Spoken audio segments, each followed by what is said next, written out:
Fear is the most controlling emotion we have. It digs its way into your skin, invades your muscles and your nerves, forces you to think twice about every situation and every choice you ever make. It leaves you scrambling to find an antidote you'll never find. Whether it be something as simple as not being able to speak in front of other people, or something as drastic as heading into battle and facing death itself, fear is something we all feel in one way or another.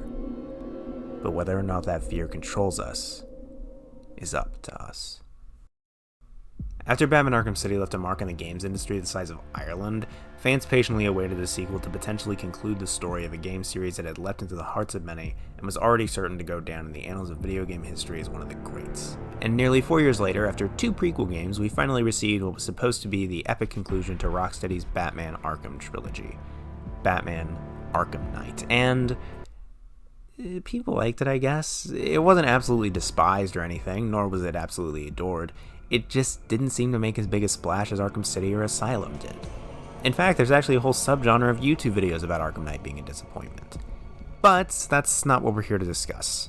Everyone and their mother has done reviews of the game's overall quality, and I'm not here to rail against Bat Tanks. No, I'm here to finish what I started in my Arkham Asylum video. Despite Arkham Knight dropping Paul Dini from story development, it still manages to bring the Arkham series to a thematic conclusion that I would be remiss to ignore.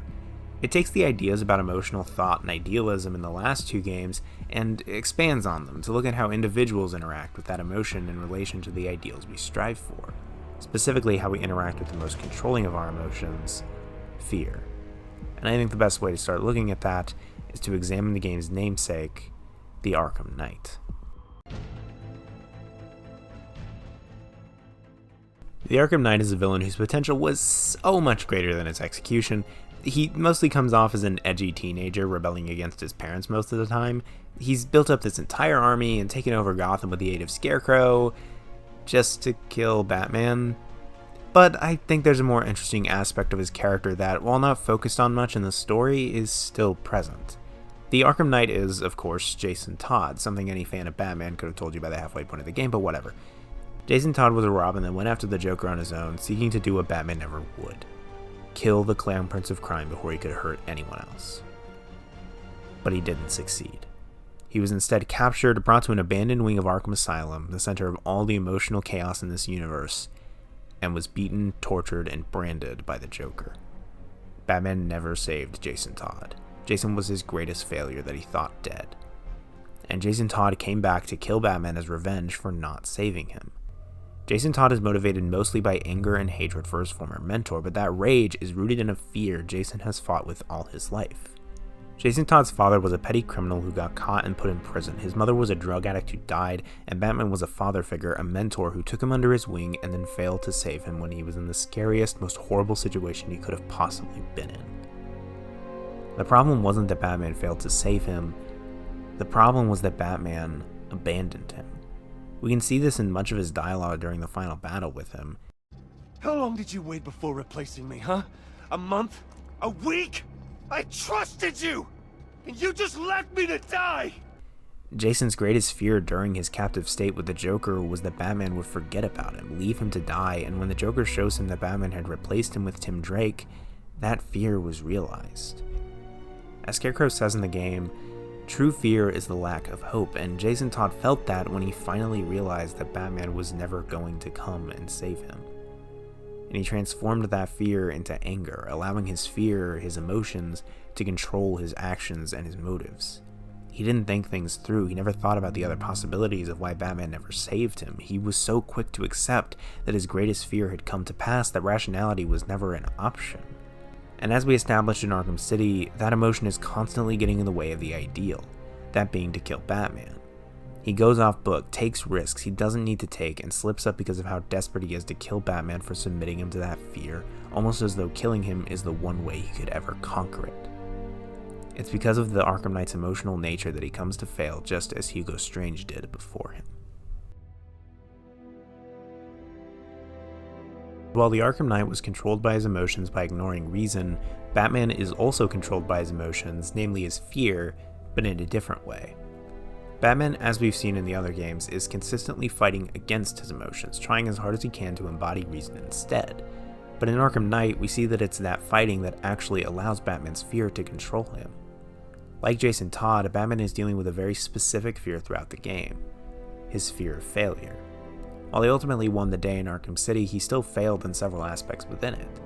Tally and Joker both died, many died in Protocol 10, Hugo Strange couldn't even be saved in the end. And in Arkham Knight, we see a Batman trying as hard as he can to fight that fear back and avoid it.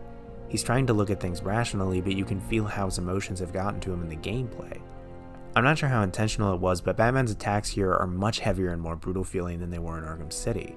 It really feels like you're hurting these guys more than ever before.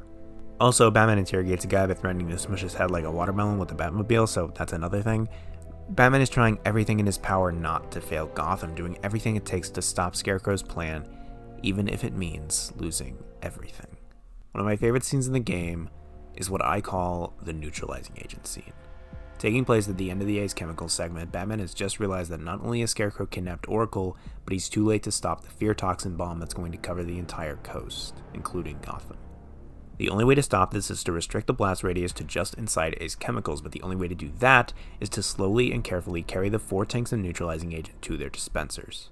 This is an action you have to take as the player, going against every player instinct you may have to save Gotham.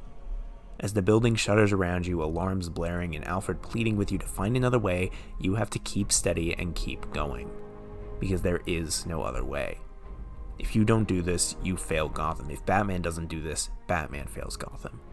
It really forces you into the shoes of Batman, forcing you to recognize the necessity of this action. You have to simply accept that if this is the only way not to fail Gotham, even if it means letting Scarecrow and Arkham Knight run loose after the fact, it's what has to be done. Batman says goodbye because he knows what's about to happen and he accepts it with ease without thinking much of the consequences of his actions, something that has been a hallmark of emotional thinking throughout the series. By fighting so desperately not to fail Gotham, Batman is at the mercy of his very own fear, acting only in response to it and against it. And in that way, his fear is controlling him, pushing him into this situation. But what do we see at the end of this sequence but a quite familiar face?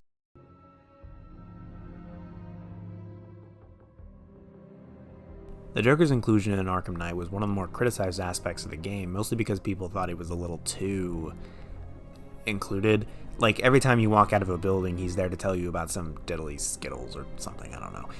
But luckily for us, his inclusion is one of the more interesting thematic aspects of the game. In a way, as Batman is fighting against his fear, the Joker is almost like fear fighting back.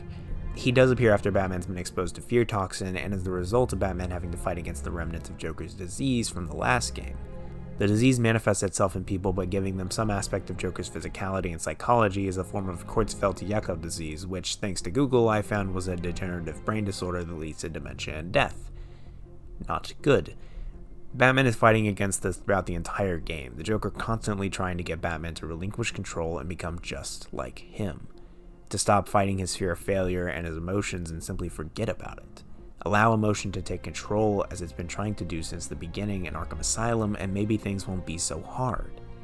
As Fear Toxin continues to show him his fears come to life, he sees Oracle being paralyzed and killed, he sees Tim Drake losing to Scarecrow because he didn't train him well enough, he sees Jason Todd being broken, beaten, tortured, and murdered. Batman is fighting so hard to not give in to his fear and his emotions, and he's tired.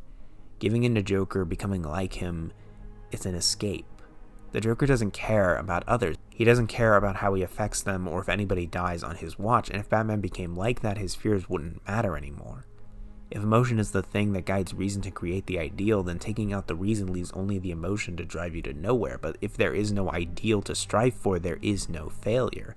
There's nothing to fail in doing. He could finally be happy just like the Joker.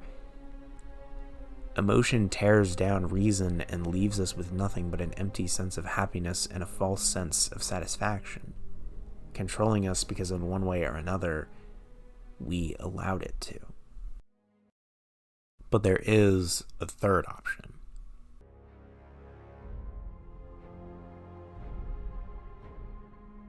I want to look at one more character, one that was present in the Arkham Asylum video as an example of emotionally rooted insanity. Poison Ivy.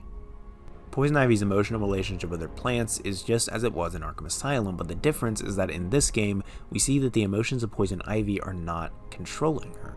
She isn't fighting against her emotions like Batman is, and she isn't ignoring them like Arkham Knight. She's embracing and using them. Her emotional relationships with her plants are what managed to drive out the fear toxin that covers Gotham about 3/5 of the way through the game. It's because she uses the power of the relationships the emotions give her that she manages to save Gotham even if it kills her.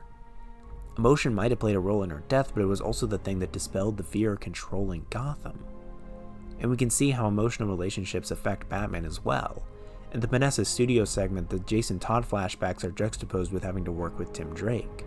Jason Todd may have died, but Batman wouldn't have been able to stop the disease without a Robin in tow.